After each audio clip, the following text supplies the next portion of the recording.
Ella llamó, y en menos de 48 horas ya no era un hombre libre.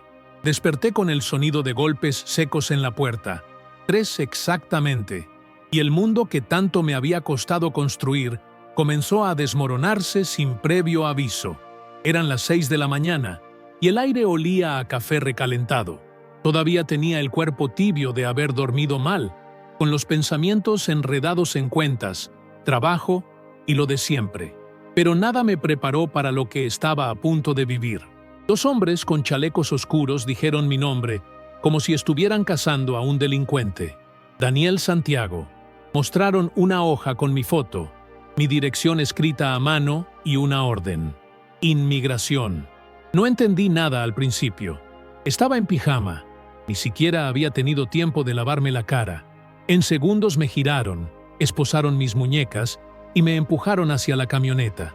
Pregunté qué pasaba. Nadie respondió. Solo dijeron que tenía que venir con ellos. Y en ese silencio brutal, supe que todo estaba por cambiar. El frío del asiento de metal se pegó a mi piel. Miraba por la ventanilla oscura y pensaba en mi madre, en la última vez que hablé con ella y le dije que todo iba bien. Pensaba en mi cuarto alquilado con paredes pintadas por mí mismo, en el almuerzo que había dejado preparado para llevar al trabajo. Pensaba en mi vida entera y cómo una simple llamada podía arrancarla de raíz.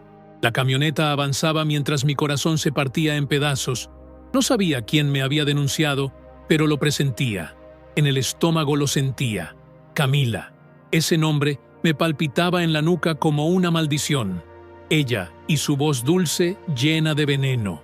Ella y sus amenazas disfrazadas de tristeza. Ella, la mujer que juró que si no era para ella, no sería para nadie. Recordé la última vez que hablamos. Fue por teléfono. Su voz temblaba entre llanto y rabia. Me dijo que yo le había destrozado la vida, que nunca iba a perdonarme, que podía hacerme mucho daño si quería. En ese momento, no la creí. Pensé que eran palabras de despecho, pero ahora, con las muñecas adoloridas por las esposas y la boca seca de miedo, entendía que hablaba en serio. Había entregado mi alma a esa relación, y aunque las cosas se volvieron oscuras, nunca le deseé mal. Cuando decidí terminar, fue porque ya no podía más. Los celos, los gritos, el control constante. Pero nunca imaginé que esa decisión sería mi sentencia. No en sentido figurado. Literalmente, me llevaron a un centro gris, escondido entre calles industriales. Al bajarme sentí el viento cortarme la piel. Me quitaron las agujetas, el cinturón, mi celular. Me pidieron que me desnudara. Me dieron un uniforme naranja con un número pegado al pecho. Ya no era Daniel. Era 45289. Interno. Detenido. Desconocido. El primer día no comí. No podía. El estómago se me revolvía. El lugar olía a sudor, desinfectante y desesperanza. El suelo crujía con cada paso de los guardias. Me asignaron una celda con 2 hombres más, uno de Honduras y otro de Guatemala. Sus ojos reflejaban el mismo miedo que el mío. Todos teníamos la misma historia con nombres distintos. Una llamada, una mentira, un país que no perdona el error de confiar en la persona equivocada. Esa noche no dormí. Me acosté en la litera de arriba mirando el techo, repasando cada segundo de los últimos meses. ¿Cómo habíamos empezado? Las primeras citas, las risas, los abrazos en la cocina, las promesas que parecían eternas. Y luego, el cambio, las miradas controladoras, las revisiones de mi teléfono, las acusaciones sin sentido, el aislamiento. Camila me fue alejando de todos, de mis amigos, de la iglesia, incluso de mi madre. Decía que me amaba, pero eso no era amor, era control, era miedo. Una vez me encerró en el baño durante una discusión. Otra vez me gritó tan fuerte frente a mis compañeros de trabajo que tuve que pedir días libres por la vergüenza. Aún así, cuando le dije que era mejor separarnos, me pidió otra oportunidad. No se la di, y ese fue mi crimen. Lo que más me duele no es haber sido detenido, es haber sido traicionado por alguien que un día dije amar, alguien que conocía mi mayor miedo, ser deportado, alguien que sabía que sin papeles yo no tenía defensa, que bastaba con una palabra suya para que me desaparecieran del sistema. Y eso hizo. Llamó, inventó, mintió y me borró. Hay cosas que las personas con ciudadanía no entienden. Lo que significa vivir cada día con el temor de ser descubierto, de que un error, una pelea, una relación mal elegida pueda costarte la vida que construiste con tanto sacrificio. No es solo cruzar una frontera, es cargar con el peso de ser invisible, de que tu voz no tenga eco, de que aunque digas la verdad, nadie quiera escucharla. Esa mañana en la celda, alguien tosía sin parar. Otro hombre rezaba bajito. Yo solo pensaba en cómo una mujer pudo odiarme tanto como para hacer esto. Me preguntaba si dormiría tranquila, si habría sonreído después de colgar el teléfono, si se habría sentido poderosa sabiendo que podía aplastarme con solo levantar un auricular. Y también pensaba en cómo lo iba a explicar a mi madre. ¿Qué palabras iba a usar para contarle que su hijo, el que mandaba dinero cada semana, el que nunca se metía en líos, ahora estaba encerrado como un criminal por una mentira? Una mentira dicha por amor enfermizo, por rabia, por venganza. No hay palabra que describa la impotencia de ser inocente y no poder probarlo. De saber que estás atrapado en una red tejida con intenciones maliciosas y que, aunque grites, nadie vendrá a rescatarte. Porque aquí, en este país que presume de justicia, los que no tienen papeles no tienen voz, y los que aman a la persona equivocada no tienen segunda oportunidad. Eso era yo, un hombre que lo dio todo por amor, y que terminó detenido por eso mismo. Todo por una llamada, todo por una mentira, todo por ella. Camila, si esta historia te toca el corazón, suscríbete y dale like para que más personas conozcan estas realidades. Me llamo Daniel Santiago y tengo 37 años. Nací en Michoacán, México, pero hace casi 2 décadas crucé la frontera con los bolsillos vacíos y el corazón lleno de sueños. No fue fácil.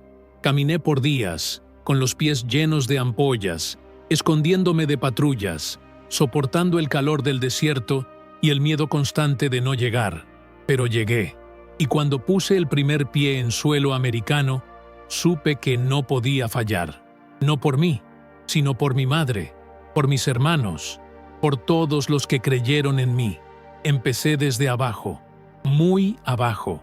Los primeros meses dormía en una colchoneta prestada, en el suelo de un departamento compartido con otros 6 hombres.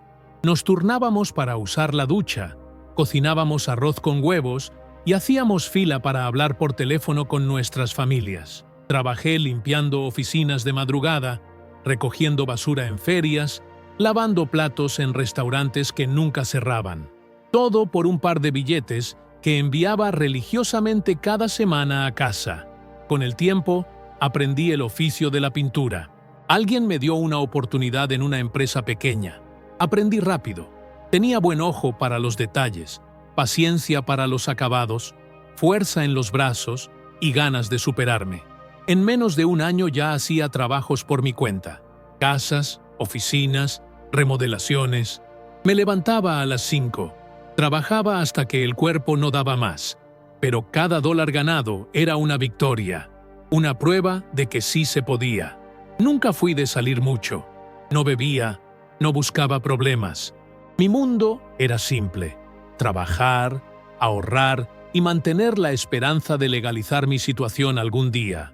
Me gustaba caminar por el vecindario, mirar cómo las hojas cambiaban de color en otoño, cómo los niños jugaban en las fuentes del parque en verano. Me hacía sentir parte de algo, aunque no tuviera papeles, aunque no pudiera decir en voz alta que ese también era mi país. Vivía en un sótano que yo mismo había remodelado. Tenía una cama decente, una mesa pequeña, una estufa, una radio vieja, que me acompañaba en las noches de soledad. Las paredes estaban pintadas de un gris claro que me hacía sentir tranquilo. En una esquina tenía mis herramientas ordenadas con precisión: brochas, rodillos, latas de pintura, cinta adhesiva, espátulas. Era un espacio pequeño, pero era mi refugio, mi templo, un lugar construido con mis manos, con esfuerzo y silencio. Fue en un supermercado mexicano donde conocí a Camila. Ella estaba escogiendo chiles mientras yo buscaba una salsa que me recordara a casa. Nos reímos por una tontería, algo sobre qué tan picante era cada marca. Me sorprendió su forma de hablar, suave pero segura. Llevaba una blusa blanca y el cabello recogido. Su sonrisa tenía algo que me desarmó. Intercambiamos números y esa misma noche me escribió. Me dijo que le había alegrado el día, que tenía tiempo sin reírse así. Los primeros días fueron mágicos. Salíamos a caminar, comíamos tacos en la esquina, hablábamos por horas. Me contó que había nacido en El Paso, pero se crió entre Texas y México, que trabajaba en una oficina, pero que soñaba con ser fotógrafa. Me mostró sus fotos. Tenía talento. Sus ojos veían belleza en lugares donde otros no. Me hacía sentir visto, valorado, especial. En menos de 2 meses ya pasaba casi todas las noches en mi apartamento. Traía cosas suyas, me ayudaba a cocinar, me despertaba con besos y me esperaba con cenas improvisadas. Me decía que nunca había amado así, que yo era distinto, que conmigo se sentía en casa. Y yo, que llevaba años solo, empecé a creer que quizá era verdad, que quizá el amor también era posible para alguien como yo. Pero lentamente, sin que lo notara, las cosas empezaron a cambiar. Al principio fueron comentarios pequeños, que por qué tardaba tanto en responder los mensajes, que no le gustaba que hablara con compañeras de trabajo, que prefería que no saliera sin avisarle. Yo lo tomé como muestras de cariño. Pensé que era normal, que todos tenemos inseguridades, pero luego llegaron los silencios largos, las miradas duras, las escenas de celos por cualquier cosa. Una vez revisó mi teléfono mientras yo dormía. Me desperté con su voz gritando nombres que yo ni recordaba. Me acusó de infiel, de mentiroso. Me rompió el celular contra la pared. Al día siguiente me pidió perdón llorando. Me dijo que tenía miedo de perderme, que su ex la había traicionado y por eso reaccionaba así. Le creí. Quise entenderla. Quise ayudarla. Pero los episodios se repitieron, cada vez con más fuerza, con más dolor. Una tarde, después de discutir por algo sin importancia, me bloqueó la salida de mi propia casa. Se paró frente a la puerta y me dijo que si me iba, haría algo que me arrepentiría para siempre. Su mirada ya no era dulce, era fría, calculadora.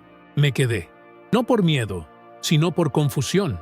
No entendía cómo la mujer que me abrazaba por las noches podía convertirse en alguien que me hacía sentir prisionero. Mis amigos empezaron a notar que me alejaba, que ya no salía, que siempre tenía una excusa para no ir a reuniones. Incluso mi madre me preguntó si todo estaba bien. Le dije que sí. Mentí.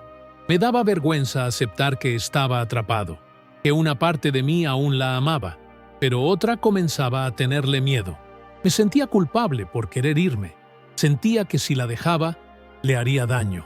Nunca imaginé que sería al revés. La relación se volvió una jaula, una mezcla tóxica de amor y control. Me decía que sin mí no valía nada, que si me iba, su vida perdería sentido, que yo era todo lo que tenía. Yo intentaba calmarla. Hablábamos, hacíamos las paces, pero siempre volvíamos al mismo ciclo. Y cada vez era más difícil salir. Hasta que un día, después de una pelea particularmente fuerte, tomé valor y le dije que no podía más, que necesitaba terminar, que no la odiaba, pero que ya no era feliz. Me miró en silencio, no lloró. Solo me dijo con una voz que aún me persigue que eso no iba a quedar así, que no sabía con quién me estaba metiendo.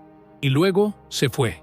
Esa fue la última vez que la vi antes de la denuncia, antes de la llamada que cambiaría mi vida, antes de convertirme en un número en una lista de deportación. Nunca imaginé que su amor se convertiría en mi peor pesadilla, pero lo hizo, y lo hizo con una sola llamada, porque ella sabía exactamente cómo destruirme, y no dudó en hacerlo. El día que terminó todo, comenzó como cualquier otro. Me levanté temprano, como siempre, para ir a trabajar. Camila ya no vivía conmigo, pero aún me escribía. Esa mañana no respondió mi último mensaje. Me sentí raro, pero pensé que quizás estaba ocupada. Tomé mi lonchera, cerré la puerta y salí. No sabía que esa sería la última vez que pisaría mi casa como un hombre libre. Al regresar del trabajo, vi la patrulla estacionada frente al edificio. Pensé que algo había pasado en otro apartamento. Seguí caminando, pero cuando subí las escaleras, los dos agentes ya me estaban esperando en el pasillo. Me llamaron por mi nombre, mostraron una identificación y me pidieron que los acompañara. Al principio, no entendía nada.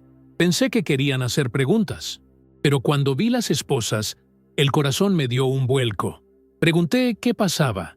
Uno de ellos me dijo que había una denuncia por violencia doméstica. No daban detalles, solo dijeron que era grave. Me subieron a una camioneta sin ventanas. Sentía que el mundo giraba a cámara lenta. No podía pensar. Tenía la boca seca y las manos sudorosas. Recordé todas las veces que Camila me había dicho que iba a pagar por dejarla. No quería creer que realmente fuera capaz de algo así, pero en el fondo lo sabía. Siempre supe que algo en ella no estaba bien, y ahora lo estaba pagando todo de golpe. Al llegar al centro de detención, me despojaron de todo. Me sentí invisible, sin derechos. Me quitaron el celular, mis documentos, mi ropa. Me dieron ese uniforme naranja con un número, y ya no era Daniel. Era un interno más, un expediente más, un rostro entre miles que esperaban sin saber por qué estaban ahí exactamente. En los primeros días, nadie me explicó nada. No sabía cuánto tiempo estaría detenido. No sabía si me deportarían. No sabía si podría defenderme. Cada vez que preguntaba, me decían que estaban revisando el caso, pero nadie me escuchaba realmente. No importaba que tuviera años viviendo en el país, que trabajara todos los días, que nunca hubiera tenido antecedentes. Todo eso había sido borrado con una sola llamada, una denuncia, una mentira. Con el paso de las horas, comencé a reconstruir los pasos de Camila. ¿Cómo pudo haber hecho esto?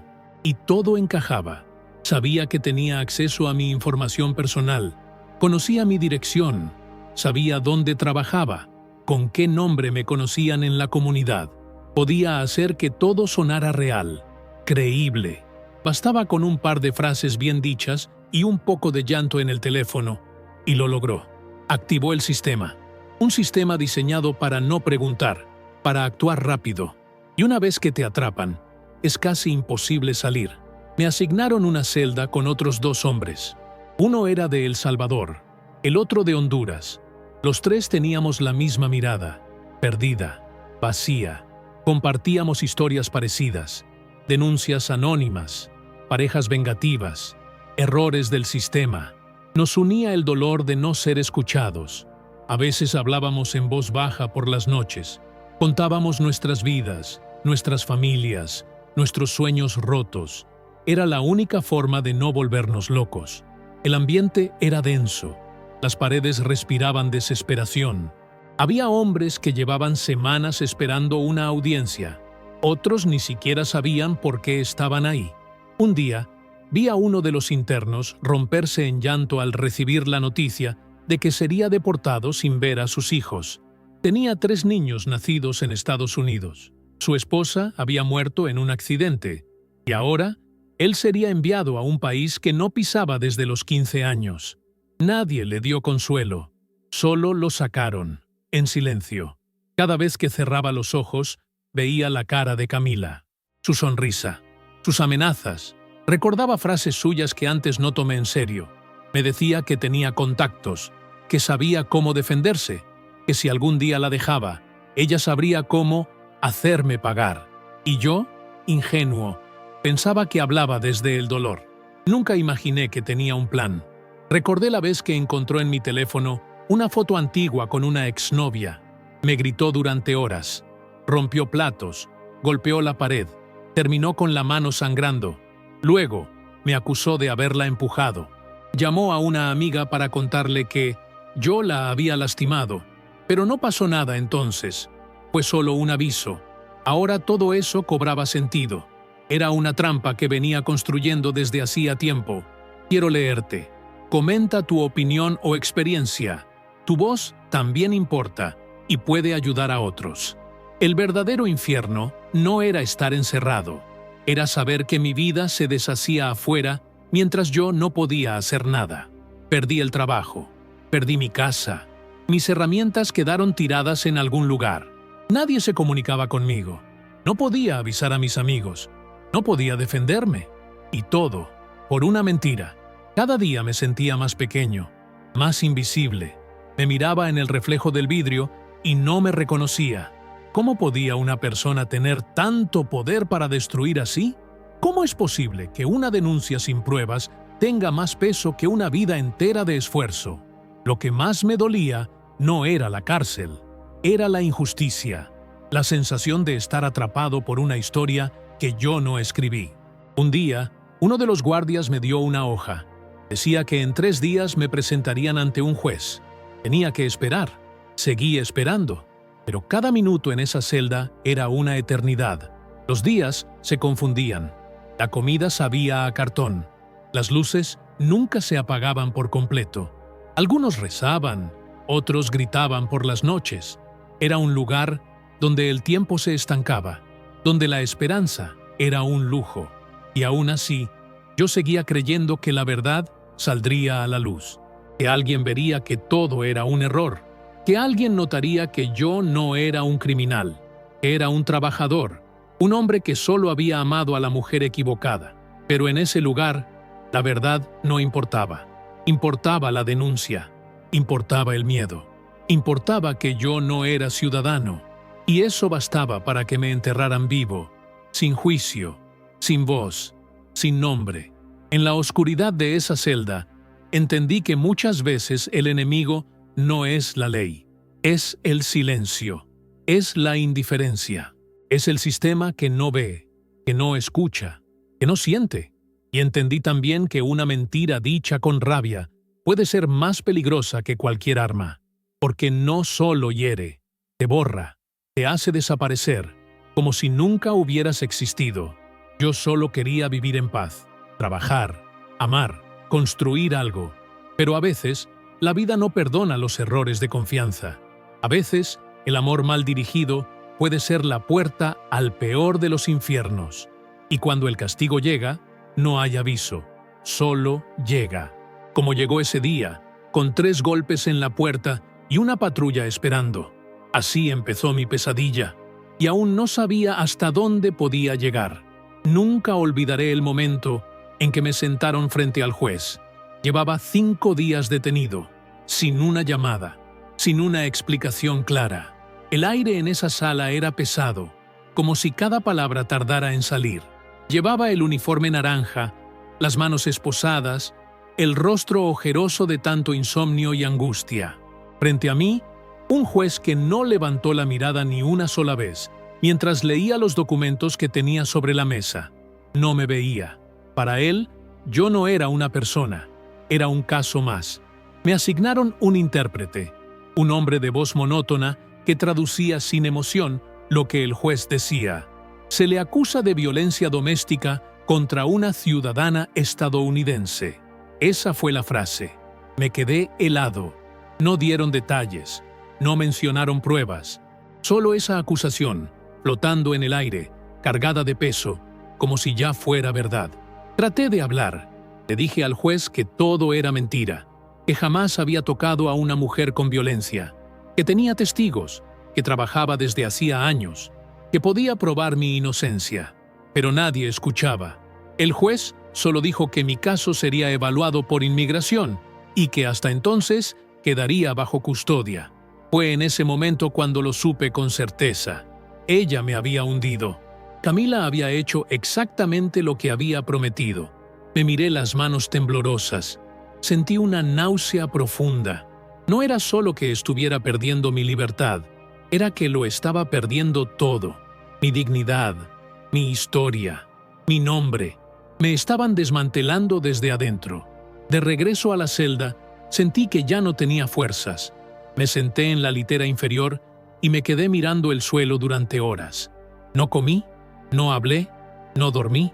En mi mente se repetían sus palabras, esas frases que antes me parecían exageradas. Puedo arruinarte la vida con una sola llamada. ¿Tú crees que alguien te va a creer a ti, sin papeles? A ti te pueden deportar y nadie va a mover un dedo. Era como si las hubiera escrito para ese momento exacto, como si hubiera calculado todo con precisión. Recordé una noche en particular. Habíamos discutido porque no contesté el teléfono mientras trabajaba. Cuando llegué a casa, ella me estaba esperando. Me miró fijamente, sin decir palabra. Tenía el rostro pálido, los ojos rojos de tanto llorar. Me abrazó con fuerza, como si yo fuera a desaparecer. Me pidió que no la dejara, que si yo la abandonaba, ella haría algo terrible. En ese instante, pensé que hablaba de hacerse daño. Nunca imaginé que el daño sería para mí. Los días siguientes fueron un borrón. En el centro de detención, el tiempo no tiene sentido. No sabes si es lunes o sábado. No hay ventanas, no hay luz natural. Te despiertan con gritos, te forman como si fueras ganado. La comida llega en bandejas de plástico que huelen a plástico, arroz sin sabor, pan húmedo, frutas pasadas, el agua sabe a metal. Los baños no tienen puertas. La privacidad no existe. Empecé a escuchar historias de otros detenidos. Un hombre haitiano fue arrestado por una denuncia anónima. No hablaba inglés, no sabía qué había pasado. Llevaba meses esperando un abogado que nunca llegaba. Otro joven colombiano fue detenido después de que su pareja lo denunciara, en medio de una discusión. Él lloraba todas las noches. Tenía 2 hijos pequeños que ahora estaban con servicios sociales. Su mayor miedo era que lo deportaran y no pudiera volver a verlos. Me di cuenta de que no estaba solo, que el centro estaba lleno de hombres como yo, hombres que habían amado, confiado, entregado su vida a alguien que, en un momento de rabia, los había condenado. Lo más triste es que muchas de esas mujeres sabían el poder que tenían.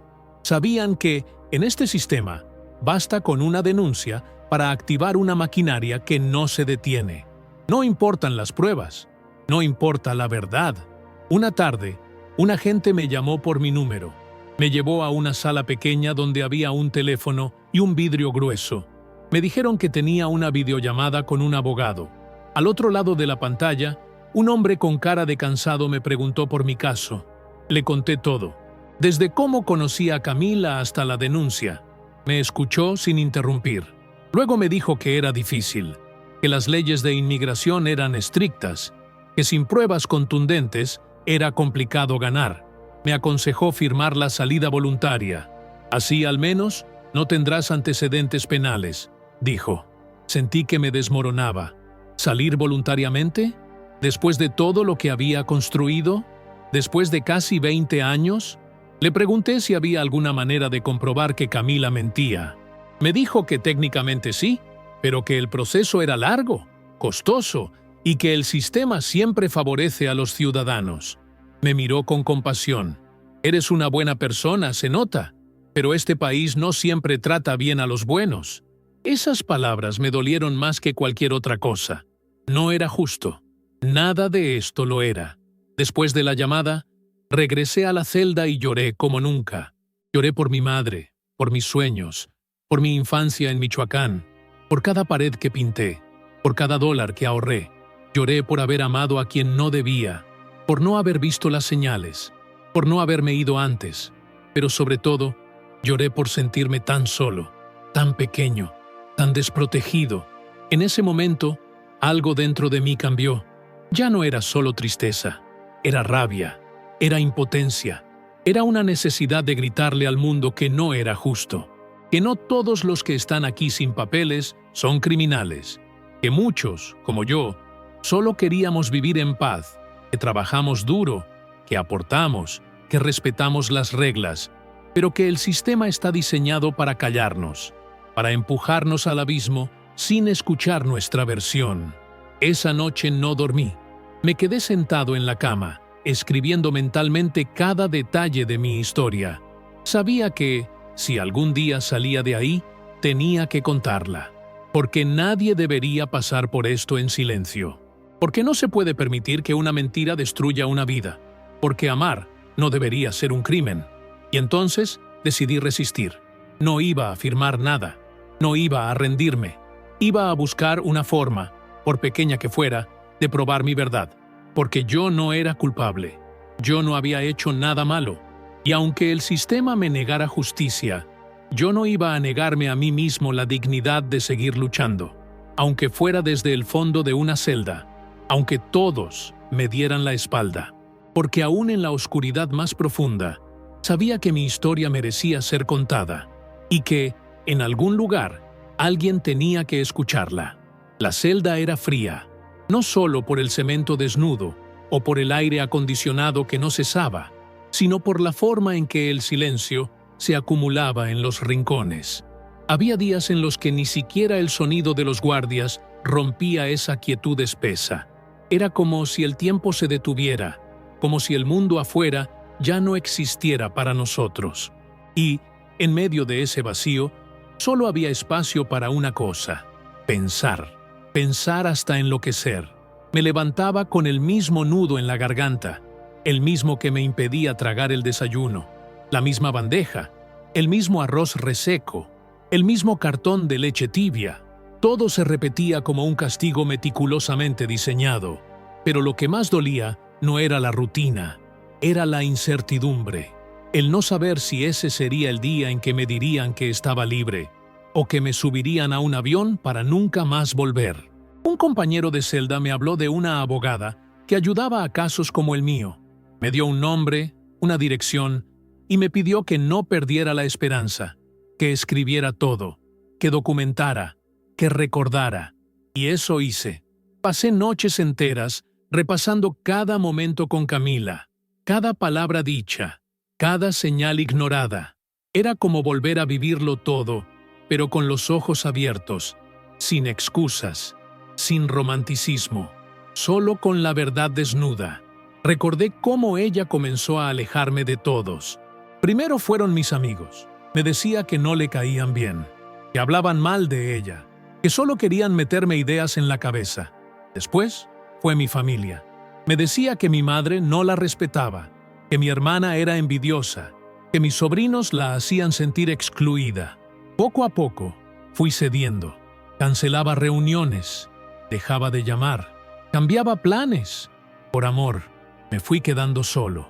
La peor parte fue cuando me pidió que dejara de trabajar tanto. Me decía que quería pasar más tiempo conmigo, que el dinero no lo era todo, que nuestro amor era más importante.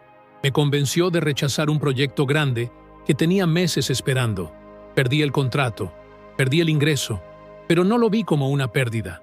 Lo vi como una muestra de amor. Ella me necesitaba. Yo tenía que estar ahí. Hasta que un día, después de una discusión en la que le pedí un poco de espacio, me amenazó abiertamente. Me dijo que si no hacía lo que ella quería, haría que me deportaran. Lo dijo entre dientes, con los ojos vidriosos, como si no supiera el peso de sus palabras. Pero lo sabía. Siempre lo supo. Solo que yo no quise creerlo. Me aferré a la idea de que todo era una exageración, que en el fondo me amaba, que todo lo hacía por miedo a perderme. Una semana antes de mi arresto, noté que algo en ella había cambiado. No me llamaba con la misma frecuencia, pero cuando lo hacía, su voz era distante, seca. Me preguntaba cosas raras. ¿Dónde estaba? ¿Con quién? ¿A qué hora salía del trabajo? ¿A qué hora llegaba? No pensé que estuviera recolectando información. Pensé que solo quería saber de mí. Pero ahora todo tenía sentido. Estaba preparando su jugada final. En la celda, me aferraba a cada pequeño acto de humanidad. Un saludo de otro interno. Una mirada comprensiva. Un gesto de compasión. Me volví amigo de un muchacho guatemalteco llamado Luis. Tenía solo 19 años. Fue detenido al bajar del autobús camino a su segundo día de trabajo. Llevaba solo 2 semanas en el país. Me dijo que su madre había vendido todo para pagar el viaje, que venía con la promesa de ayudarla. Ahora estaba ahí, con el alma rota y la mirada perdida. Hablábamos por las noches, compartíamos recuerdos. Su dolor era el mío. Nos entendíamos sin decir mucho. Un día, Un agente vino con una carpeta en la mano. Gritó mi número. Caminé detrás de él con el corazón palpitando. Me llevó a una sala pequeña, con una mesa y una silla. Allí estaba un hombre que se presentó como defensor legal voluntario. Me dijo que había revisado mi caso y que había encontrado inconsistencias en la denuncia, que no había pruebas físicas, que no había testigos, que la declaración de Camila estaba llena de lagunas. Me preguntó si tenía algún mensaje de voz, algún testigo, alguna conversación guardada. Le dije que todo estaba en mi celular, que Camila me había amenazado varias veces por mensajes, que incluso le había dicho a una amiga que me iba a destruir, pero yo no tenía acceso a nada de eso. Todo se había quedado en el apartamento. Todo, menos mi palabra. El abogado me miró con seriedad. Me dijo que no era imposible, pero que sería difícil. Que la justicia para los indocumentados era como remar contra una corriente muy fuerte. Que lo único que podía salvarme era probar que ella había mentido con intención de causarme daño. Que, si lograba eso, podría incluso aplicar a un visado U, una visa especial para víctimas de delitos. La idea me dio esperanza, pero también miedo, porque sabía que para probarlo necesitaba ayuda. Y allá afuera, no sabía si alguien aún se acordaba de mí. Le pedí que intentara recuperar mi celular. Le di el nombre de un amigo que tal vez todavía lo tenía. Le conté sobre un compañero de trabajo que escuchó una vez a Camila amenazarme por teléfono.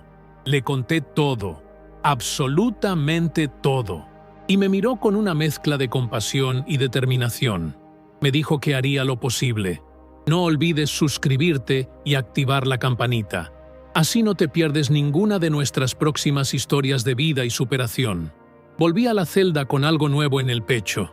No era felicidad, no era paz, era una pequeña chispa, un destello de posibilidad, algo que no sentía desde el día que me detuvieron. Por primera vez, sentí que quizá, solo quizá, no todo estaba perdido, que había una rendija por donde podía entrar la luz. Esa noche no lloré, no por orgullo, sino porque, por primera vez en semanas, no me sentí vencido, porque en medio de ese lugar hostil había alguien que me había escuchado, y eso, en un sistema que está diseñado para callarte, vale más que el oro. Dormí abrazando esa pequeña chispa, soñando con justicia, con libertad, con volver a empezar, pero sobre todo, soñando con que algún día mi verdad gritaría más fuerte que su mentira. Pasaron los días y, aunque el ritmo de la detención no cambiaba, algo dentro de mí sí lo hacía.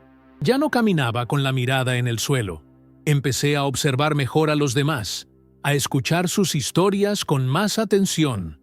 Cada hombre ahí tenía un pasado lleno de lucha, amor, errores y esperanzas rotas. No éramos criminales.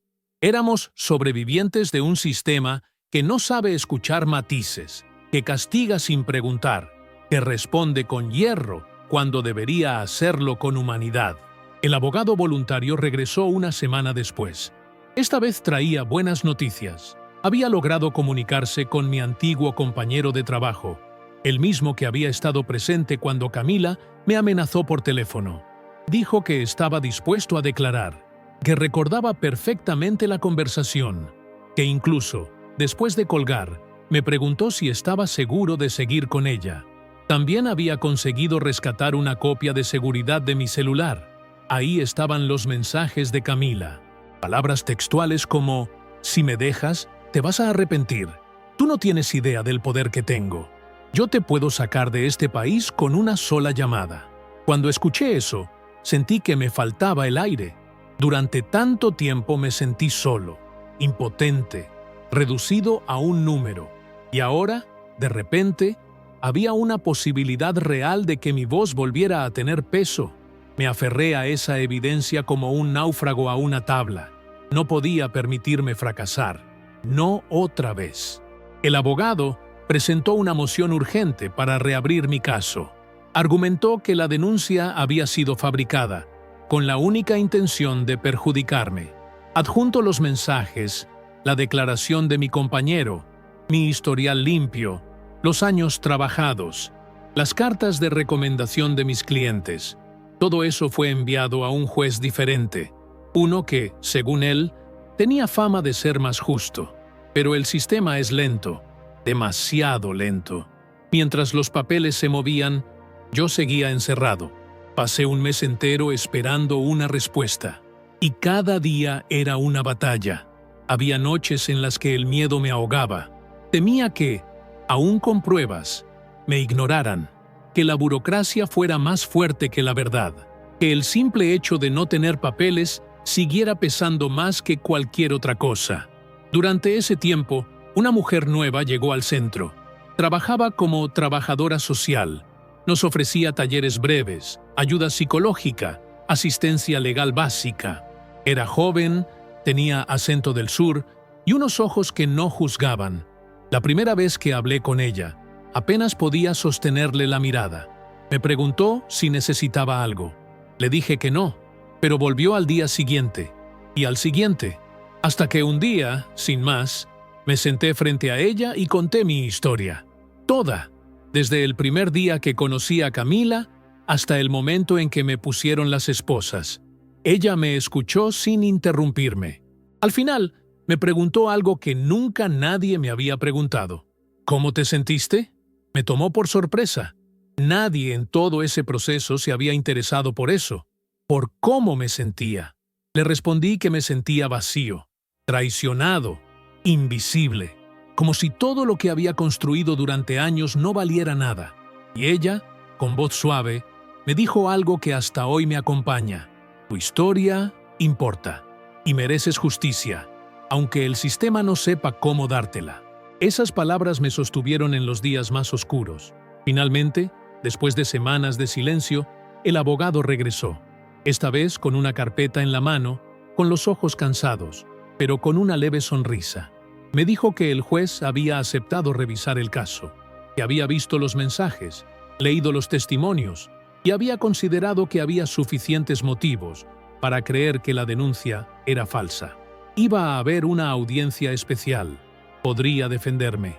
Podría hablar. Esa noche no dormí.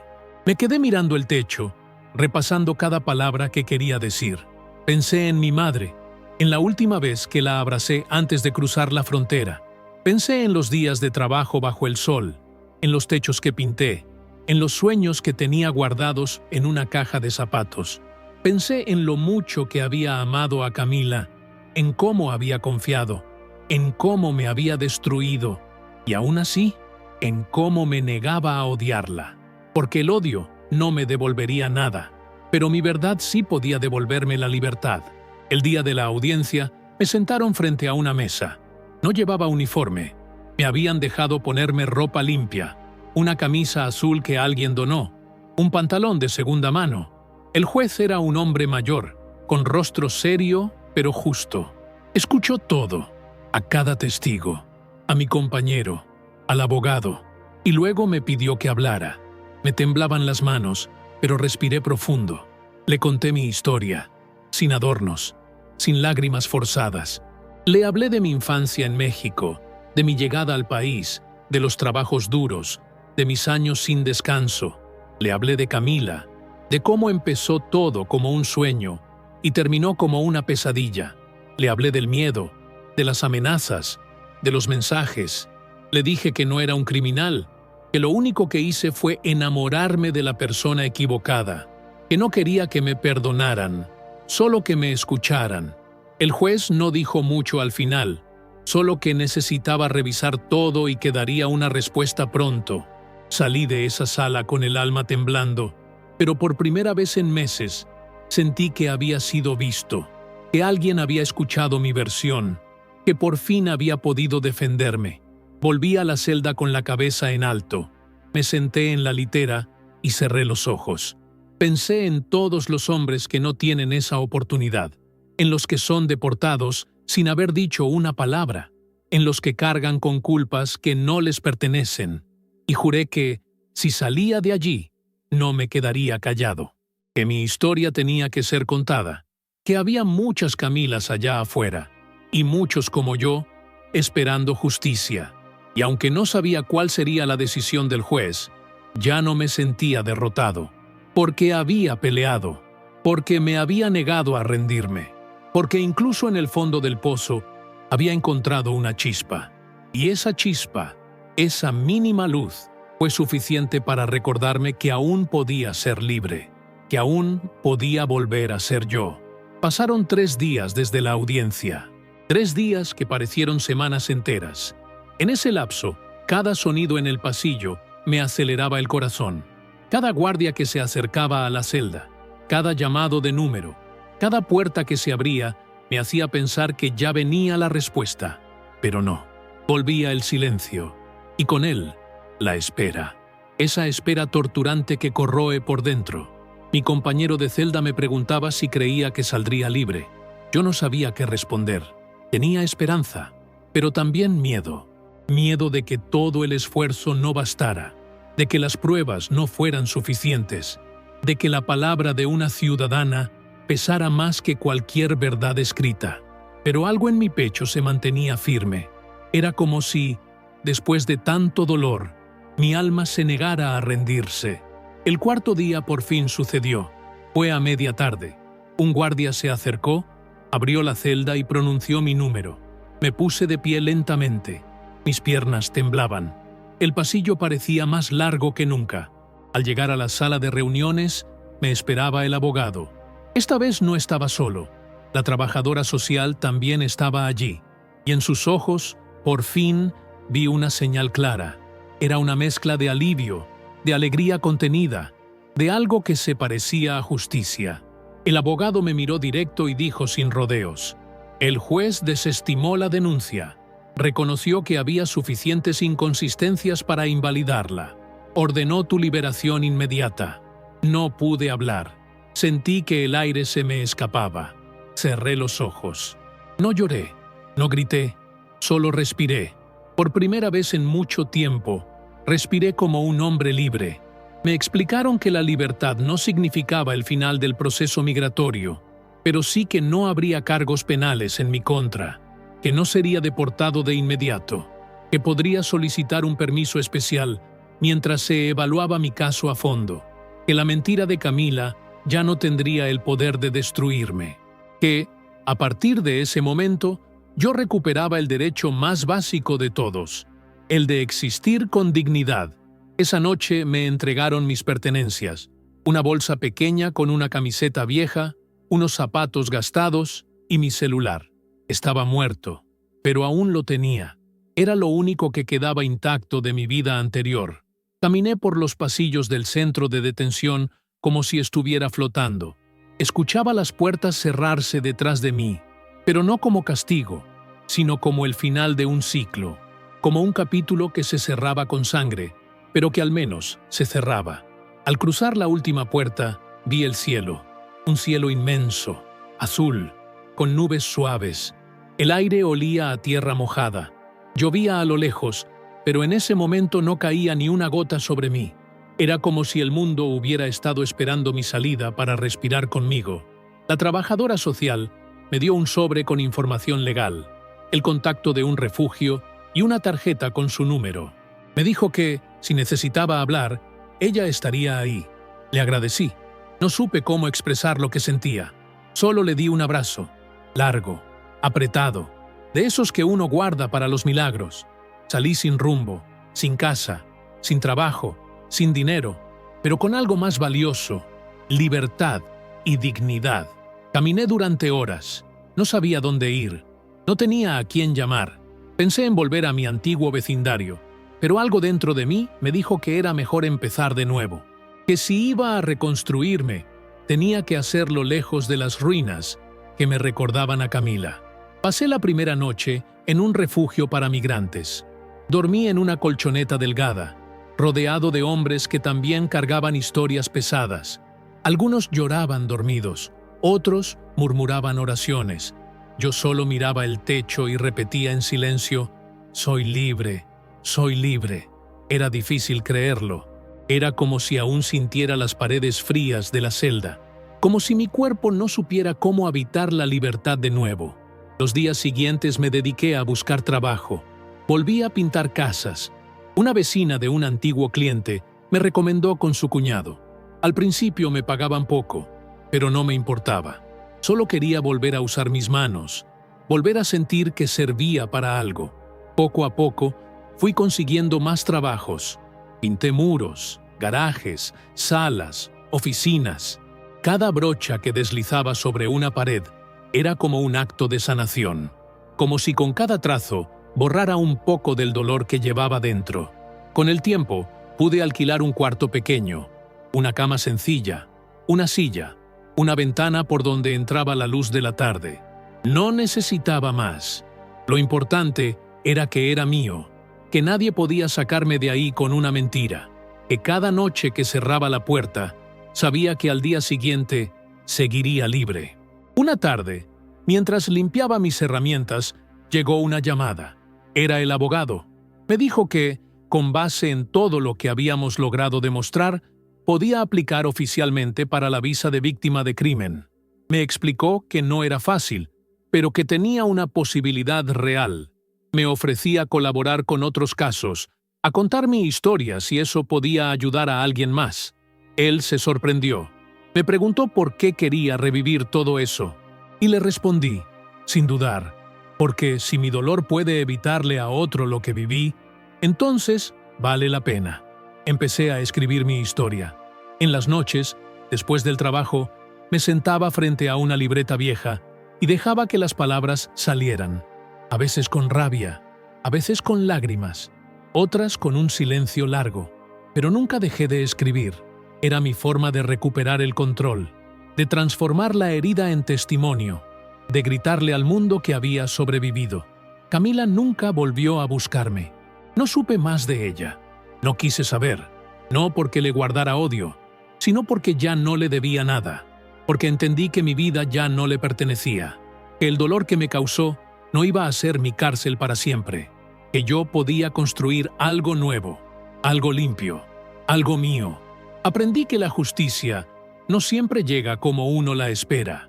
A veces llega tarde, a veces a medias, pero cuando llega, aunque sea en forma de un rayo pequeño de luz, tiene el poder de cambiarlo todo.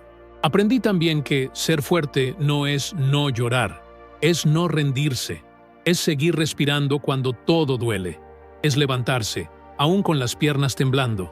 Hoy sigo caminando, con cicatrices, sí, con recuerdos que a veces arden, pero también con la certeza de que sobreviví, que volví a ser dueño de mi historia, que la mentira no me destruyó, que el amor mal dado no me quebró para siempre, y sobre todo, que aún queda en mí un corazón capaz de confiar, de construir, de volver a amar. Pero esta vez, con los ojos bien abiertos y con el alma intacta. Cuando uno sobrevive a algo tan doloroso, lo último que espera es volver a confiar. Yo lo sabía. Me levantaba todos los días con el cuerpo más liviano, pero con el corazón aún en escombros. Había recuperado la libertad, sí, pero quedaban marcas. No las visibles, sino esas que se alojan en lo profundo del alma. Esas que no se notan al hablar, pero que aparecen en los silencios, en la forma en que uno se sienta, en cómo se esquiva una mirada o se aprieta una llave en el bolsillo con más fuerza de la necesaria. Durante meses evité cualquier tipo de contacto emocional con otras personas. Trabajaba, comía, dormía, repetía. No quería arriesgarme. No quería abrir otra puerta que pudiera convertirse en prisión. Y sin embargo, algo dentro de mí sabía que no podía vivir así para siempre. Que protegerme también era una forma de seguir siendo rehén de Camila, de su recuerdo, de su mentira. Fue entonces cuando conocí a Elena. La conocí por accidente, literalmente. Estaba pintando una cerca en las afueras de una casa cuando tropecé con una tabla suelta y me raspé la pierna. Ella salió del jardín con una botella de agua oxigenada y una mirada serena, fuerte, sin juicio. Me preguntó si estaba bien. Me ofreció una silla. Insistió en que me limpiara la herida. Yo, acostumbrado a resolverlo todo solo, le dije que no hacía falta. Pero ella sonrió y me dijo, en voz baja, A veces sí hace falta que alguien te ayude, aunque no lo digas. Esa frase me atravesó. Era como si hubiera tocado justo el lugar que más me dolía. Acepté su ayuda, y en ese gesto mínimo comenzó algo que ni ella ni yo entendimos al principio. Hablamos un rato esa tarde. Le conté que trabajaba por cuenta propia, que hacía poco había pasado por un momento difícil. No le di detalles. Ella no los pidió, solo me escuchó. Y eso bastó. Fue la primera conversación en meses en la que no me sentí juzgado ni observado, solo acompañado. Los días siguientes pasaba por ahí con más frecuencia. A veces ella salía al jardín, a veces solo me saludaba desde la ventana. Poco a poco, nuestras charlas se hicieron costumbre. Me hablaba de su hija, de sus plantas, de cómo había superado un divorcio complicado. Me escuchaba sin presionarme. Nunca preguntó más de lo necesario. Nunca intentó curarme. Solo estaba, presente, humana, real. Con el tiempo, me animé a contarle lo que había vivido. No todo de golpe. Primero mencioné que una mujer me había hecho daño. Luego, que había estado detenido. Finalmente, le conté la verdad completa. Cómo una denuncia falsa casi me destruye. Cómo estuve a punto de ser deportado. Cómo me reconstruí desde las ruinas. Elena me miró con ojos húmedos, pero firmes. Me dijo algo que nunca olvidaré. Te usaron como arma, pero sobreviviste. Y eso ya es una victoria. Con ella aprendí que no todo amor viene a destruir, que también existe el amor que acompaña, que repara, que no invade. Con ella, mis días comenzaron a tener más color. Seguía trabajando, seguía siendo cuidadoso, pero ya no vivía con miedo. Empecé a reír de nuevo, a comer sin apuro, a mirar a las personas a los ojos. Mi cuerpo ya no se tensaba cada vez que escuchaba una sirena. Mis noches ya no eran un desfile de pesadillas.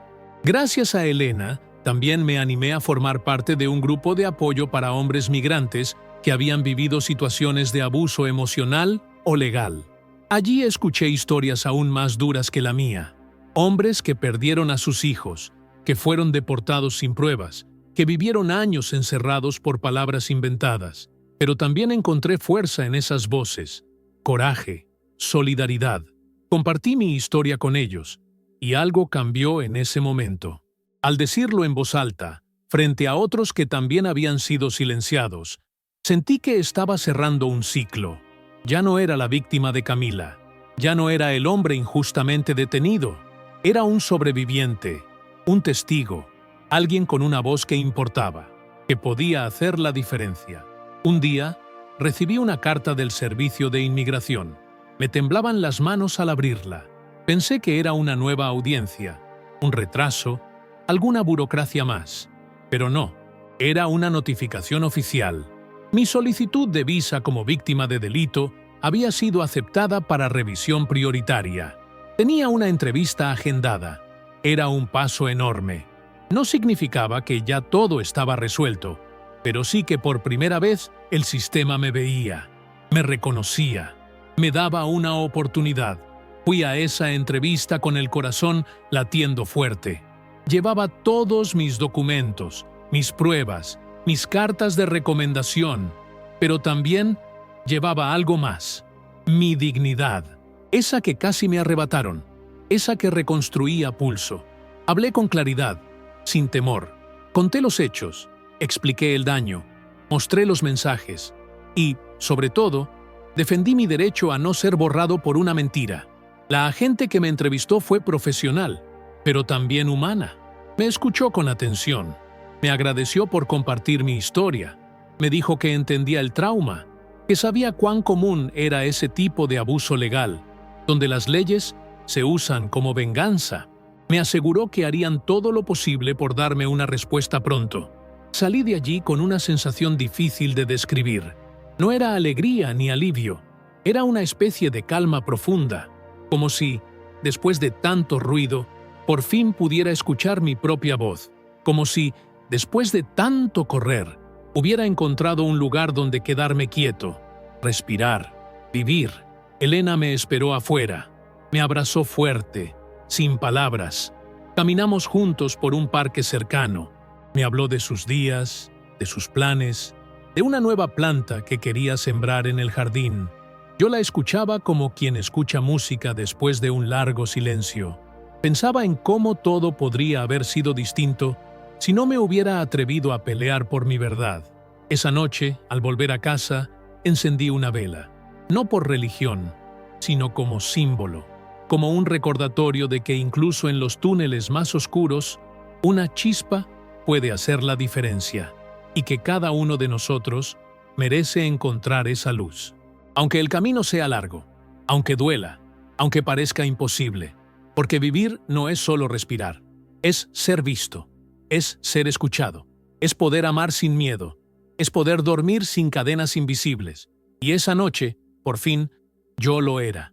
Yo era libre, por dentro y por fuera, y por primera vez sentí que mi historia, con todas sus heridas, tenía un propósito, uno que apenas empezaba a descubrir.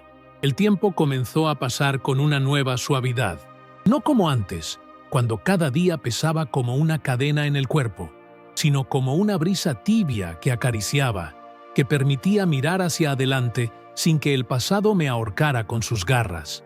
Mi rutina se convirtió en un bálsamo.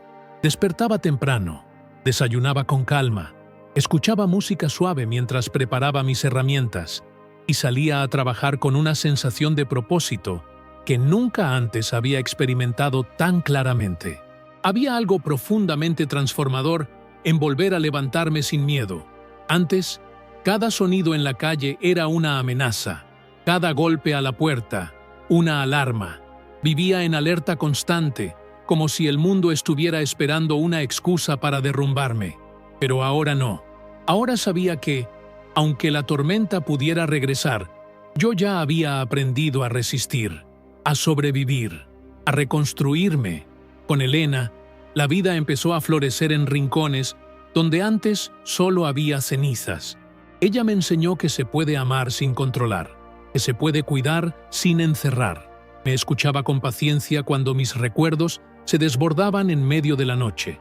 No intentaba arreglarme, solo me ofrecía su presencia, su mano cálida, su mirada firme que me devolvía a mí mismo. Había días en los que simplemente nos quedábamos en silencio, sentados en el jardín, mirando cómo el sol se escondía detrás de los árboles, y en ese silencio encontraba una paz que nunca antes había conocido. Una tarde, mientras pintaba la habitación de un niño en casa de un cliente, me detuve un momento a observar. El cuarto estaba lleno de dibujos en la pared. Había juguetes tirados por el suelo, libros de colores y una lámpara en forma de estrella. Me quedé mirándola por largos segundos.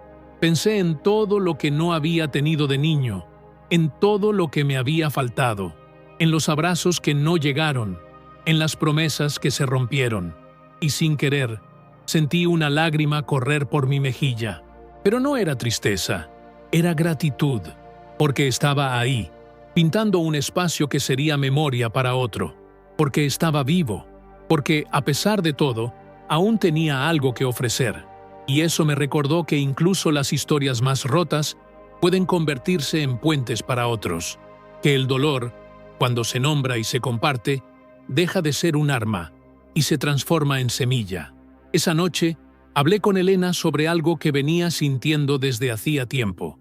Le dije que quería ayudar a otros que estuvieran pasando por lo que yo pasé, que quería contar mi historia no solo en grupos pequeños, sino públicamente, que quería ir a centros de detención, a organizaciones, a escuelas, y hablar, no como víctima, sino como testimonio viviente de que se puede salir, de que una mentira no tiene por qué definir la vida de un hombre.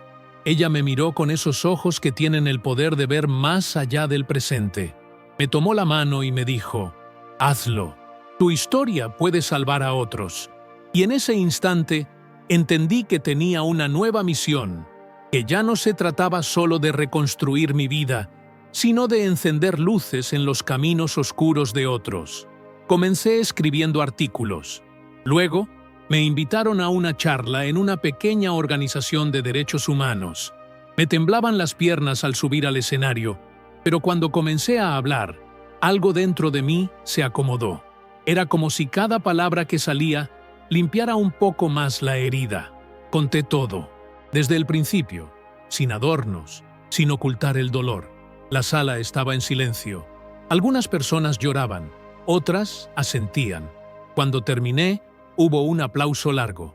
Pero más que eso, hubo algo que no esperaba. Personas haciendo fila para agradecerme. Un joven se acercó y me dijo que su hermano había sido deportado por una situación similar, que su familia nunca entendió cómo alguien podía ser acusado sin pruebas. Me abrazó. Otro hombre me confesó que llevaba años en una relación abusiva, pero que nunca había tenido el valor de salir. Me dijo que mi historia le había dado coraje, y así, uno por uno, fui descubriendo que compartir no solo libera, también conecta, transforma, humaniza. Con el tiempo, comencé a formar parte de campañas de concientización sobre el abuso emocional y la manipulación legal en parejas. Me convertí en una especie de portavoz involuntario, pero comprometido. No porque me creyera especial, sino porque sabía que había muchos como yo que aún estaban en silencio, que aún vivían con miedo, que aún no sabían que tenían derecho a decir basta. La vida, de a poco, me iba devolviendo lo que me fue arrebatado. No de forma perfecta, no como una película con final feliz. Aún había días difíciles. Aún había noches donde las pesadillas regresaban, pero ya no me paralizaban. Sabía cómo sostenerme, sabía dónde buscar apoyo, sabía que no estaba solo. Y cada vez que sentía que la oscuridad volvía a tocar a mi puerta, recordaba la celda fría, el pasillo largo, la voz de la trabajadora social que me dijo, «Tu historia importa». Y esa frase se convirtió en un ancla, en un faro, en un compromiso con el mundo y conmigo mismo. Porque lo que viví no fue solo mío, fue el reflejo de un sistema que necesita cambiar, de una sociedad que debe aprender a escuchar antes de juzgar. Y mientras yo tenga voz, mientras tenga fuerza, seguiré hablando. No por venganza, no por fama, sino porque cada vez que cuento mi historia, alguien, en algún lugar, encuentra la suya. Y eso, para mí, ya es suficiente motivo para no callar nunca más. El impacto de contar mi historia públicamente fue más profundo de lo que imaginé, no solo en quienes la escuchaban, sino también en mí. Cada vez que la repetía, algo dentro de mí se reordenaba. Ya no hablaba desde la herida abierta, sino desde la cicatriz, desde el lugar donde, aunque el dolor no desaparece, ya no sangra. Descubrí que sanar no siempre es olvidar, sino aprender a convivir con lo vivido sin que te destruya. Comencé a recibir invitaciones para participar en paneles, talleres y espacios comunitarios. En uno de esos encuentros, me invitaron a una universidad donde estudiantes de Derecho debatían sobre el uso de leyes migratorias como herramientas de abuso. Escuchar sus preguntas, sus dudas, su deseo genuino de entender me llenó de esperanza. Les hablé sin tecnicismos, les hablé desde el alma. Les conté lo que significa que tu vida dependa de una hoja firmada por alguien que jamás te ha mirado a los ojos.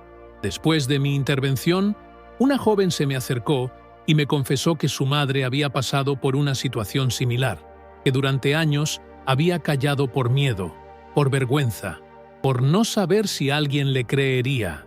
Y ahí comprendí que las historias no se heredan solo con sangre, también se heredan con silencio, que cuando uno se atreve a hablar, libera generaciones enteras que fueron obligadas a callar. A medida que mi voz se volvía más escuchada, también lo hacía mi responsabilidad. No era fácil.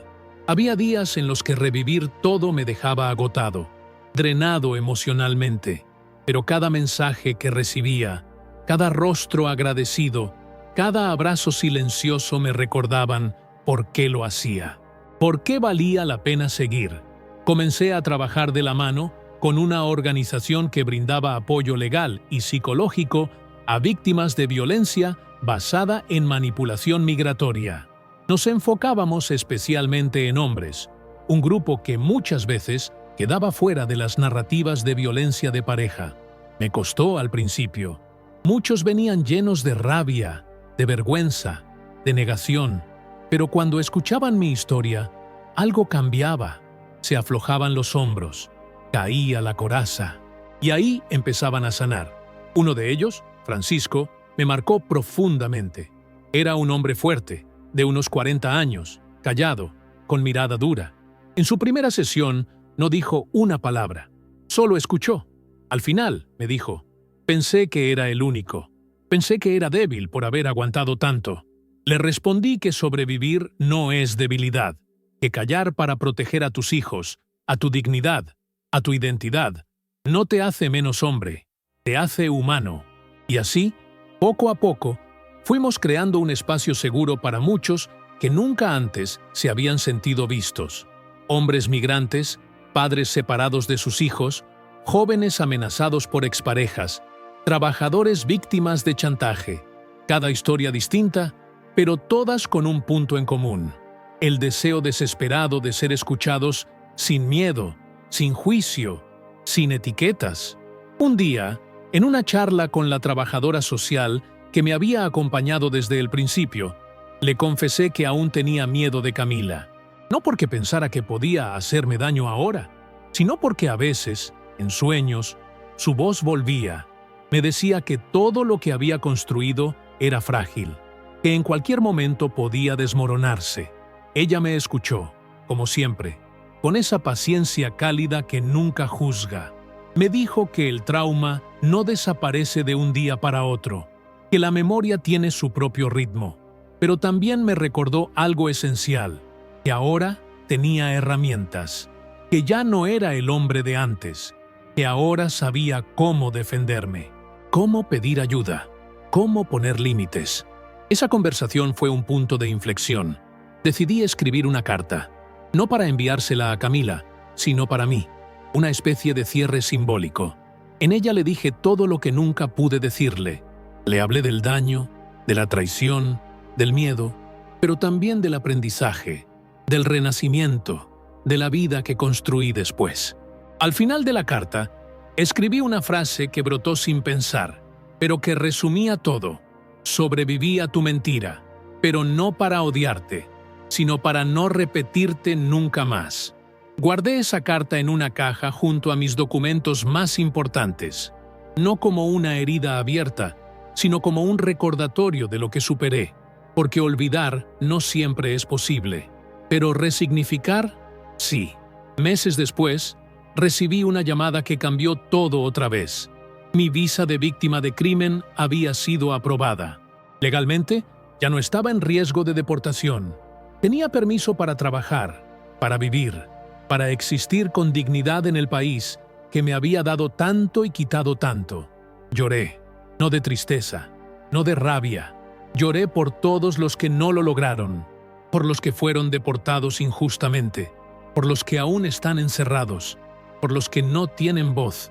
Lloré también por mí, por ese joven que un día creyó que su vida había terminado dentro de una celda y que ahora caminaba libre, con papeles en la mano y esperanza en el pecho. Fui corriendo donde Elena. Le mostré la carta oficial. Me abrazó con fuerza, sin decir nada. Solo lloró conmigo. Y en ese abrazo entendí que, aunque la justicia tarde, cuando llega, tiene el poder de cambiar todo. No borra el pasado, pero ilumina el futuro. Ese día celebramos con una cena sencilla.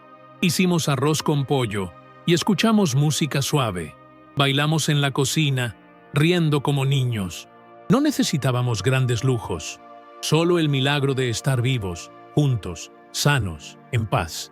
Y mientras bailábamos, entendí algo más profundo que cualquier documento o estatus legal, que yo había recuperado algo que no tiene precio, mi derecho a ser feliz, a elegir, a amar, a contar mi historia con orgullo, no con vergüenza, a mirar el espejo y ver a un hombre completo, con cicatrices, sí, pero también con alas, porque de eso se trata vivir después del dolor, no de olvidar lo que fue, sino de convertirlo en fuerza, en propósito, en luz para otros.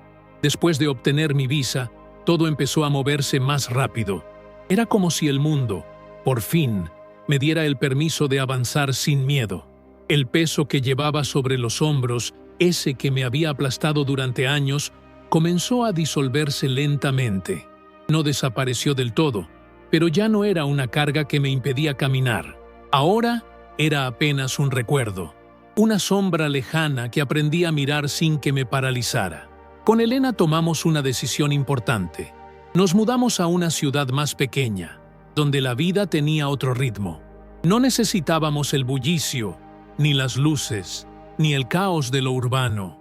Queríamos silencio, calma, tierra fértil para sembrar una nueva etapa. Encontramos una casita sencilla, rodeada de árboles y con un jardín que parecía esperar por nosotros. El primer día que llegamos, nos sentamos en la entrada con una taza de café caliente entre las manos. No hablábamos, solo respirábamos, y en cada respiro yo sentía que algo dentro de mí sanaba. Comencé a trabajar en una pequeña empresa local de pintura y remodelación. No ganaba mucho, pero me sentía útil, respetado, parte de algo. Mis compañeros eran amables. Algunos sabían parte de mi historia. No todos los detalles, pero sí lo suficiente para entender por qué yo, a veces, me quedaba en silencio mirando una pared vacía durante más tiempo de lo normal. Nunca me preguntaron más de lo que yo quise contar, y eso lo agradecí profundamente. Elena, por su parte, retomó su amor por las plantas y abrió un pequeño vivero en el jardín. Cada día llegaban vecinos a ver sus flores, sus hierbas, sus macetas hechas a mano. Verla tan conectada con la tierra, tan viva, me inspiraba. Era como si su manera de sanar fuera con las manos en la tierra y la mirada en el cielo. Yo la miraba desde la ventana y pensaba, así es como se ve la resiliencia. Poco a poco, comenzamos a abrir nuestra casa a otras personas, migrantes que, como yo, habían pasado por el infierno de un sistema que a veces castiga más por ignorancia que por maldad. No teníamos mucho para ofrecer, pero teníamos lo más importante: escucha, tiempo, un plato caliente, una palabra de aliento. Había noches en las que el comedor se llenaba de historias duras, de lágrimas contenidas, de silencios largos, y sin embargo, en medio de todo eso, nacía una especie de esperanza compartida. Un yo también, un te entiendo, un no estás solo. Un joven llamado Mateo llegó una tarde sin avisar. Alguien le había dado nuestra dirección. Venía con la mirada baja, los hombros hundidos y una mochila rota. Lo recibimos sin hacer preguntas.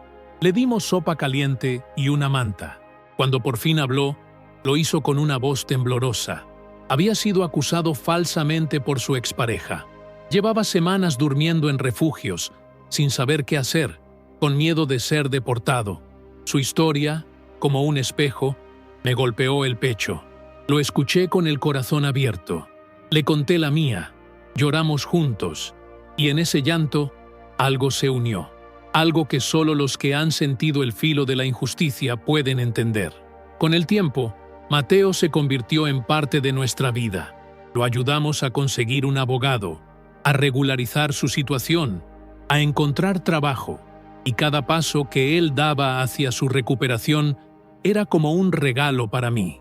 Ver que mi experiencia podía ser útil, que mis cicatrices podían convertirse en mapas para otros, me llenaba de una paz profunda, porque ya no se trataba solo de mi sanación, se trataba de construir algo colectivo, de tejer una red de contención donde antes solo había caídas. Un día, recibí una invitación inesperada. Una organización nacional que trabaja con derechos de migrantes quería premiarme por mi labor comunitaria. Me costó aceptar, no porque no lo agradeciera, sino porque nunca hice nada esperando reconocimiento. Pero Elena me convenció. Me dijo que era importante, que visibilizar mi historia, mi camino, podía abrir puertas para muchos más. Así que acepté. La ceremonia fue sencilla, pero emotiva. Me entregaron un trofeo pequeño, de madera tallada, con mi nombre grabado. Pero más allá del objeto, lo que me conmovió fue lo que dijeron sobre mí. Me llamaron Puente, y entendí entonces el verdadero sentido de todo lo vivido. Fui piedra, fui río, fui escombro, pero ahora era puente, un lugar donde otros pueden cruzar sin ahogarse. Después del evento, Varios se me acercaron a contarme sus historias. Gente que me había escuchado en alguna charla, que había leído mis artículos, que me seguía en redes. Una mujer me dijo: «Tu historia me salvó». Pensé que estaba loca, que nadie me creería. Pero cuando te escuché, supe que no estaba sola. Y esas palabras me acompañan desde entonces. Esa noche, al regresar a casa, puse el trofeo en una repisa frente a la ventana, no como símbolo de victoria, sino como recordatorio de todo lo que resistí. Me senté junto a Elena, tomados de la mano, sin necesidad de hablar. Afuera llovía suave, como un susurro, y dentro de mí, una certeza crecía. Había encontrado mi lugar en el mundo, no por el reconocimiento, ni por el papel legal que ahora me protegía, sino por lo que construimos día a día, con amor, con lucha, con memoria, porque el dolor que no se olvida, cuando se transforma en acción, se convierte en esperanza, y esa esperanza, cuando se comparte, tiene el poder de cambiar vidas, como cambió la mía, como sigue cambiando la de tantos, como cambiará la de quienes aún no se atreven a hablar, pero un día, quizás, encuentren en mi historia el valor para comenzar la suya. La vida, después de todo lo que viví, no volvió a ser perfecta, pero aprendí que no necesito perfección para sentirme completo. Aprendí que la paz no es la ausencia de problemas, sino la presencia de propósito, que sanar no es olvidar lo que pasó, sino honrar lo vivido y usarlo para construir algo nuevo, más fuerte, más verdadero. Hoy me levanto cada mañana con gratitud, no porque todo sea fácil, sino porque cada día es una oportunidad de seguir eligiendo la vida, eligiendo el amor sano, eligiendo ser un faro para quienes aún caminan a oscuras. A veces miro mis manos, aquellas que un día temblaron de miedo, y ahora son capaces de sostener, de crear, de sanar a otros. Son las mismas manos, pero ya no tiemblan. Ahora construyen, ahora abrazan, ahora escriben estas palabras para ti que estás del otro lado de la pantalla. Si estás escuchando esta historia, quiero que sepas algo muy importante. No estás solo. Si alguna vez fuiste acusado injustamente, silenciado, olvidado o destruido por una mentira, esta historia también es tuya. No importa cuán rota sientas tu vida ahora, no importa cuántas veces hayas caído, siempre hay un camino de regreso. Y ese camino, aunque difícil, se recorre paso a paso, con valentía, con ayuda y sobre todo, con fe en que mereces algo mejor. No te calles, tu verdad importa, tu voz puede salvarte, así como la mía, un día, me rescató. Agradezco a cada persona que estuvo conmigo en los momentos más oscuros. A Elena, por enseñarme que el amor no debe doler. A la trabajadora social que creyó en mí cuando nadie más lo hacía. A los hombres y mujeres que compartieron su dolor conmigo en esos grupos donde aprendimos a sostenernos mutuamente. Y a ti, que escuchaste hasta el final, gracias por darme tu tiempo, tu atención, tu corazón. Si esta historia tocó alguna fibra dentro de ti, te pido que no la guardes en silencio. Compártela. Comenta. Suscríbete a este canal si sientes que estas historias deben seguir siendo contadas. Aquí, cada suscripción es un acto de resistencia contra el olvido. Es una forma de decir, yo también importo, yo también sobreviví. Y si alguna vez sentiste que nadie te escuchaba, hoy quiero decirte algo que puede cambiarlo todo. Te veo, te creo, y tu dolor no será en vano. Gracias por haber llegado hasta aquí, de corazón. Y si esta historia te conmovió, ya está en la pantalla el próximo video. Es otro testimonio real, valiente y poderoso. Haz clic y continúa con nosotros, porque sanar, muchas veces, comienza escuchando a otro sobreviviente decir, yo también pasé por eso. Te espero ahí.